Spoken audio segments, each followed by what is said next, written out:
ملګرو تاسو بلدینه مخکې داسې اډونچر فلم نوی لیدلی چې یو هلک څنګه د سمندري غلو د خزانې لټون ته وځي. دا ډیره دلچسپه کیسه ده. د کهانی په شروع کې موږ ته د پایریټانو یعنی د سمندر لوټمارانو یو دنیا ښودل کیږي. دلته چې کوم تر ټولو غټ او خطرناک پایریټ وو هغه یې نن گرفتار کړی وو. د مرین فورس یعنی د سمندري آرمی هډ هغه ته سزا ورکول والا وه او فیصله یې کړې وه چې هغه به قتل کړي. نو هغه د ټولو خلکو مخې ته راوست ترڅو خلک د هغه مرګ وویني او نصیحت واخلي او بیا هیڅوک پایریټ جوړ نشي او د دنیا نه ټول پایریټان ختم شي. خو هغه پایریټ خلکو ته وویل چې ما خپل ټول ژوند کې ډیر زیات خزانه جمع کړې او په سمندر کې مې په یو خاص ځای کې پټ کړې دي. که څوک زړور وي لاړ دی شي او زما خزانه دی پیدا کړي. دا خبره چې خلکو واورېده نو ټول ډیر خوشاله شول او د خزانه لټولو شوق پکې پیدا شو. دا چې مرین هډ ولیدل نو هغه سمدسې حکم ورکړ او فوجیانو هغه په نیزو ووهل او هم هلته مړ شو. خو د هغه د مرګ نه وروسته خلک نور هم زیات پایریټان جوړ شول او ټول د خزانه په لټه کې سمندر ته ووتل. د مرین پلان الټا شو. بیا موږ ته 22 کاله وروسته کیسه ښودل کیږي. دلته د کیسې هیرو لوفي ښکاري چې په کشتۍ کې روان وي.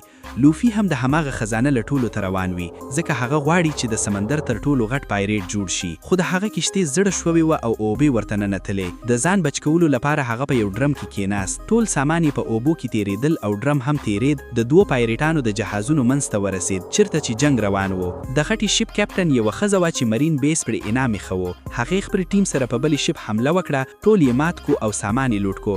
هغه ډرم یې هم راواغیستل چې لوفي پکې پټ و. شپه شوه نو لوفي د ډرم نه بهر راووت. یو قیدي هلک هغه ولید نو چیغې یې وهله. لوفي هغه چپ کړو او ورته وویل چې زه تاته نقصان نه رسوم. هغه ته یې وویل چې زه هم پایریټ یم. هلک وویل ته خو پایریټ نه ښکارې. لوفي وویل هر پایریټ بد نه وي ځینې ښه هم وي. بیا د لوفي د بچپن سین ښکاري. هغه د بچپن نه په د پایریټ کېدو شوق و. یو پایریټ هیرو یې ډیر خوښ و. لوفي ورته وویل چې ما ځان سره وړه خو هغه ورته وویل ته لا ماشوم یې او دا کار ډیر خطرناک وي. لوفي دا خبره چې لوفي واورېده نو هغه ته غوسه ورغله او سمدسې د لانچ پاسه زینو ته وخوت. په خپل مخ چاقو سره نشان جوړ کړي چې ځان بهادر ثابت کړي. کیسه بیرته موجوده وخت ته راځي. لوفي او هلک خبرې کوي. لوفي وایي چې پایریټان اډونچر ته ځي هر ځای ګرځي او هیڅ څوک ورته څه نشي ویلی ځکه هغوی آزاد وي. هم د دې لپاره ګوره زه پایریټ جوړ شوین او ډیر خوشحاله یم. قیدي هلک وایي زه هم ازادېدل غواړم خو د دې شپ کیپټن ما دلته قید کړی دی او هغه به ما هیڅکله آزاد نه کړي. د کیپټن د خوراټو आवाज دومره زیات و چې لوفي حیران شو او وویل دا څه شور دی؟ ته څو کوم سمندري مونسټر دلته راوستې؟ هلک وخندل او وویل نه یاره دا زموږ د کیپټن د خوراټو आवाज دی. بیا هلک لوفي په چپچاپا پاسته بوتلو او ورته وویل ټول اوده دي ته اوس له دې ځای نه تچخه. کله چې لوفي تچتېدو نو شور وشو او خلک راویښ شول. لږ وروسته کیپټن هم راغله. هغې په شک شو چې دا هلک ما دوکه کوي او دواړه تچتېدل غواړي. نو سمدسې په دواړو حمله وکړه. هغې اول په قیدي هلک وار وکړې خو لوفي مخې ته ورغې او وار بل طرف ته واړول او هلک یې بچ کړ. وروسته لوفي یوازې د کیپټن او د هغې د ټیم سره جنگ شروع کړو. د کیپټن ملګرو پې ګولي ویشتلې خو په لوفي هیڅ اثر نه کول. یوه ګولي هم هغه ته نقصان ونه رسول. دا چې کیپټن ولیدل نو ډیر غوسه شوه. خپل غټ هتیار یې واغیستل او د لوفي د شا یې زورور وار وکړو خو لوفي خپل جسم ربړ باندې اوږد او لچکدار کړو او وار ترې بچ شو. کیپټن حیرانه شو چې دا څنګه ممکن دی. بیا لوفي خپل ساسونه هم اوږد او لچکدار کړل. د شپ بل طرف ته ټوپ کې کیپټن هم ورپسې لاړه او بیا یې حمله وکړه خو لوفي شاته شو. په دې وخت کې د شپ ویل مات شو او هلته اور ولګېدل. دا حالت چې کیپټن ولیدل نو هغه بیخي په غوسه او لیوني شان شوه. کیپټن ته په قیدي هلک ډیر غوسه راغله نو هغې خپل هتیار راواغیستل او په هغه باندې حمله وکړه. خو هم په هغه وخت کې لوفي مخې ته راغلی. هتیار د لوفي په سر ولګېدل. سر یې کچل شو. حیرانونکي خبره دا وه چې هغه ته هیڅ هم ونه شو. بیا لوفي خپل تر ټولو خطرناکه حمله استعمال کړه یعنی د وهلو خپل بهترین طریقه. هغه خپل لاس اوږد او لچکدار کړو. غټ موقع یې جوړه کړه او زورور وار یې په کیپټن وکړو. کیپټن لیره سمندر ته وولزیدل او هم هلته ختم شوه. نور ټول خلک چې د لوفي طاقتونه یې ولیدل ډیر حیران شول او آخر یې هار ومنل. لوفي په خپلو کارنامو کې ډیر خوشحال و او هغه قیدي هلک سره د هغه ځای نه د تلو تیاری کول. بیا موږ یو تلوارباز وینو چې کار یې دا وي چې پیرټان نیسي او وهي. هم په دې وخت کې یو قاتل ورته راغی او ورته یې وویل چې زما ټیم سره شامل شي خو هغه صاف انکار وکړو. قاتل په غوسه کې شو او ورسره جنگ شروع کړو خو تلوارباز ډیر تکړه و. هغه په تیزی خپلې تلوارې ګرځولې او ښه جنګ یې وکړو او په آخر کې قاتل په 2 ټوټو پرې کړو او جګړه یې وغټله. بل طرف ته لوفي او قیدي هلک له شپ نه وتلی و او اوس په یوې وړې کشتۍ کې مخې ته روان ځکه چې دواړو د یو بل جان بچ کړي وو نو د دواړو ترمنځ دوستي جوړه شوه.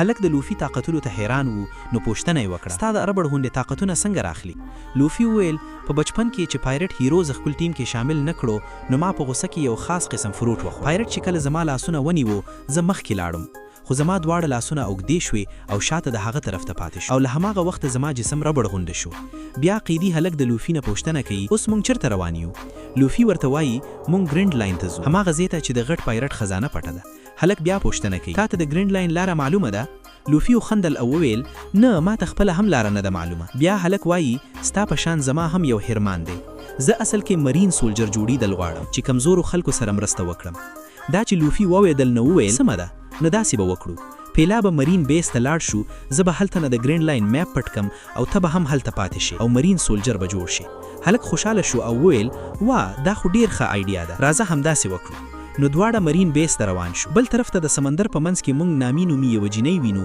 هغه په خپلې کشتۍ کې وه او حالت یې ډیر خراب و داسې ښکارېده لکه مړه کیدونکې وي ځکه ډیرې کمزوري نیولې وه کله چې هغې سترګې کولاو کړې نو مخې ته یې یوه غټه کشتي ولیده چې پکې دوه هلکان وو نامي له هغوی نه مرسته وغوسته خو لږ وروسته پوه شوه چې دا دواړه پایرټان دي نو ځکه نامي په خپلې کشتي کې یو بکس کیښودی و او داسې ښکارېده لکه پکې ډیر قیمتي سامان وي دا چې هغو دوه هلکانه ولیدل نو له خپلې کشتي راکوز شو او د نامي کشتي ته ورغلل او کوشش یې وکړو چې بکس کولاو کړي کله چې بکس خلاص کړو نو حیران شو ځکه پکې هیڅ هم نه و چې کله یې سترګې پورته کړل نو نامي د هغوی کشتي خلاص کړه او په تیښته لاړه ځکه دا ټول یو ډرامه وه ترڅو هغوی دوکه کړي او د هغوی کشتي غلا کړي وروسته نامي هم نږدې مرین بیس ته ورسېده بل طرف ته لوفي او قیدي هلک په یو هوټل کې ناست وو او ډوډۍ یې خوړله هم په هغه وخت کې هغه تلوارباز هم راغی یو وړې جینۍ د هغه دپاره په خپلو لاسونو ډوډۍ جوړه کړه او راوړه خو ناچاپه د مرین کیپټن بدتمیز زوی راغی هغه د جینۍ نه لاسه ډوډۍ واخیسته ځمکې په یې وغورځوله او په پښو یې میده کړه بیا د جینۍ سره بدتمیزي هم وکړه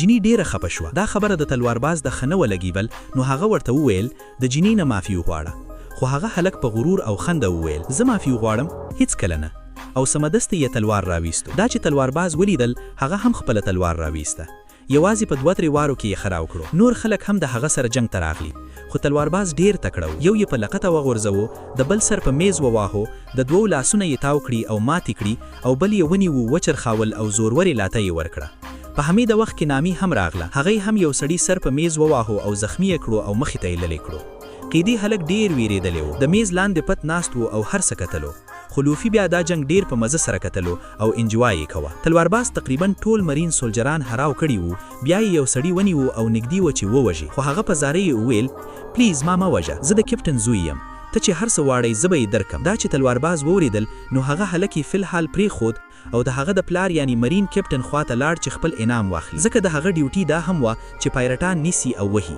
خو مرین کیپټن ورته وویل ته به ماته انعام راکوي او دا چې 7 ورې به ما سره قید پاتې کی تلوارباز ورته وویل که ته ما قید کول غواړي نو تر ټولو اول به ستا زوی مړ شي دا چې د کیپټن زوی واورېدل نو ویرېدلو او خپل پلار ته وویل ډیډ پیسې ورکه او دا خوشحاله خو کیپټن یې په څوک ووهو او لرې وغورځول بیا کیپټن تلوارباز ته وویل ستا د دې حرکت نه ولسته هیڅ مرین بیس تا ته انعام نه راکوي چې هر څومره پایرټان ومړي هم اوس تا سره 2 لارې دي یا زما دپاره کار کا یا 7 ورې قید شي تلوارباز ورته وویل زه ستا کارونه نه کوم خو 7 ورې قید منم نو هغه یې ونیو تړي او قید یې کړو بل سبا لوفي هم هلته راغی چې هغه د ګرینډ لاین میپ غلا کول غوښتل هغه د پاسه د یوې وړې لارې نه دننه راغی چې ولیدل تلوارباز تړی دی رسۍ یې خلاص کړې او آزاد یې کړو او بیرته هماغه لارې نه ووت بل طرف ته نامي د مرین آفیسر یونیفارم غلا کړل او یې واغوستل او بیس ته دننه راغله ځکه چې هغې هم د ګرینډ لاین میپ غلا کول غوښتل خو چې کله یې میپ لټول 2 مرین آفیسرز راغلي او سمدستې پوه شوه چې دا اصلي آفیسر نه ده صرف وردي یې واغوستل